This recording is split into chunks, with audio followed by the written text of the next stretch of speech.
ఇప్పుడే 'ID the fake' అనే movie అయితే చూడడం జరిగింది భయ్య. ఇది యాక్చువల్‌గా మలయాళం మూవీ. రీసెంట్‌గా తెలుగులో అయితే డబ్ చేసి రిలీజ్ చేశారనమాట. ఇక మూవీ చూసాక నాకెలా అనిపించిందంటే, నాకైతే నచ్చలేదు. ఎందుకంటే ఇది ఒక సెన్సిటివ్ టాపిక్ అనమాట. ఆ సెన్సిటివ్ టాపిక్ మీద ఆ మూవీ పోతా ఉంటది. మూవీ ప్లాట్ ఏంటంటే భయ్య, తన వైఫ్ పిక్‌ని ఎవరో మాఫ్ చేసి ఇంటర్నెట్‌లో పోస్ట్ చేస్తారనమాట. అలా అతను ఎందుకు పోస్ట్ చేసాడు? అలా పోస్ట్ చేయడం వల్ల తనకేం లాభం వచ్చింది? అసలు ఆ పిక్స్ యాడివి తనకు? అలా పోస్ట్ చేయడం వల్ల వీళ్ళ భార్యకి ఏమైంది?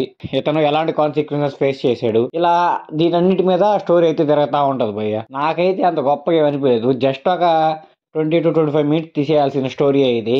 ఏదో సినిమా తీసేంత గొప్ప స్టోరీ అయితే ఏం గాదు. అంత గొప్పగా అయితే ఏమి లేదు. హీరో యాక్టింగ్ మాత్రం నాకు నచ్చింది భయ్య. ఇంకెవరికి యాక్టింగ్ చేసేంత స్కోప్ కూడా ఏముండదు గానీ, హీరో యాక్టింగ్ మాత్రం బావుంటది.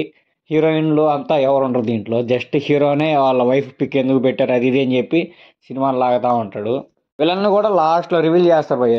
ఇదొక చైన్ లాగా రన్ అవుతా ఉంటదనమాట. వీళ్ళ నుంచి వాళ్ళకి, వాళ్ళ నుంచి వీళ్ళకి అంతా ఇంత.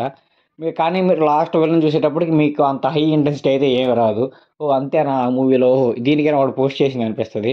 కానీ జస్ట్ వాళ్ళు క్యాజువల్‌గా పోస్ట్ చేసింది ఇతనికి ఎంత ఫరక్ పడింది అనేది మూవీ అనమాట. ఆ పోస్ట్ చేసిన అతనికి ఫ్యామిలీ లేకపోతే లవర్ ఇంకెవరో ఒకరు ఉంటే వాళ్ళు పోస్ట్ చేస్తే తనకెలా ఉంటది? అసలు పోస్ట్ చేయకుండా ఆపడానికి తను ఎంత దూరం వెళ్తాడు విలన్ అనేవాడు. ఇదంతా మీరైతే మూవీలో చూడొచ్చనమాట. థియేటర్‌కెళ్ళి చూసేంత గొప్ప మూవీ అయితే కాదు కన్ఫర్మ్‌గా. కాబట్టి ఇది ఓటీటీలోనే స్ట్రీమ్ అవుతుంది మనందరికీ. కాబట్టి మనం పెద్ద టైం వేస్ట్ చేయాల్సిన అవసరం కూడా ఏముండదు.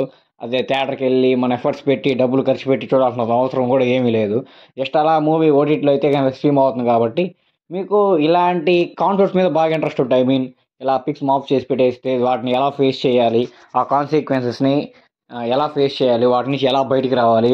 మనం మనోళ్ళకి ఎలా సపోర్ట్‌గా ఉండాలి? ఇలాంటి చిన్న చిన్న సెన్సిటివ్ టాపిక్స్ మీద ఇంట్రెస్ట్ ఉంటే మాత్రం ఖచ్చితంగా ఈ మూవీ అయితే ఒకసారి చూడండి. ఓటీటీ ప్లాట్‌ఫామ్‌లో స్ట్రీమ్ అవుతుంది. ఫ్రీయే కాబట్టి జస్ట్ ఒకసారి అలా లుక్ ఎయండి.